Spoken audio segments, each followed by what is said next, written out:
Yan mga idol, ito ang view ng dagat. Ang lakas po ng alon. Dito sa mayroong breakwater. Yan po, dito. Panama tapos ito mga idol. Tibay nila pagbalot ng simento. Kasi po dun sa unahan, yan po may sira na. Malulungkit dito mga idol yung gobyerno nagpagawa nito dito sa amin tabing dagat ng breakwater. Tibayan naman to at hindi yun nagpapagana para lang sa kanyang nito.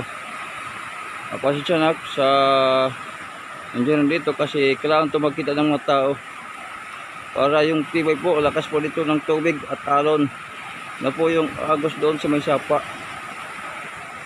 Sana patibayan nyo naman, hindi yung mapagana naman kayo.